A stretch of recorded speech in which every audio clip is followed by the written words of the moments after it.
হলদিয়া doc ইনস্টিটিউটের পরিচালন সমিতি নির্বাচনেও এবার কেন্দ্রীয় বাহিনী। এই মুহূর্তে আমরা রয়েছি হলদিয়ার যে বিবি ঘোষ অডিটোরিয়ামে, সেখানেই হচ্ছে হলদিয়ার যে ডক ইনস্টিটিউটের যে পরিচালন সমিতি রয়েছে তার কিন্তু নির্বাচন চলছে।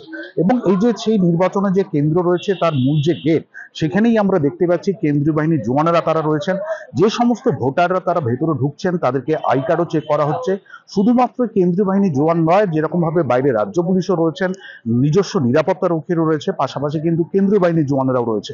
এবং এই যে গেট, সেই গেটের বাইরেও যেরকম রয়েছে, যেখানে ভোট গ্রহণ কেন্দ্র চলছে অর্থাৎ সেই ভেতরে অডিটোরিয়ামের ভেতরে, সেখানেও কিন্তু কেন্দ্রীয় বাহিনীর জওয়ানরা সেখানে রয়েছেন। বিরোধীরা অভিযোগ করছেন একযোগে যে এর আগে বিভিন্ন রকম ভাবে ভোটারদেরকে ভয় দেখানো হতো, তাদেরকে হেনস্থা করা হতো। সেই বিষয়টাকে রোখার জন্যই কিন্তু তারা কর্তৃপক্ষের কাছে কেন্দ্রীয় বাহিনী আবেদন রেখেছিলেন, সেই অনুযায়ী মঞ্জুর হয়। পাল্টা কিন্তু তোপ দেখেছে শাসক শিবির। শাসক দলের যেটা বক্তব্য যে এই ধরনের কোনো ঘটনাই ঘটেনি, যেহেতু তাদের নিজস্ব নিরাপত্তা, কেন্দ্রীয় বাহিনী নিরাপত্তা রক্ষী রয়েছে, সেই জন্য তারা আবেদনও করেছিলেন এবং সেই জন্য মঞ্জুর করা হয়েছে।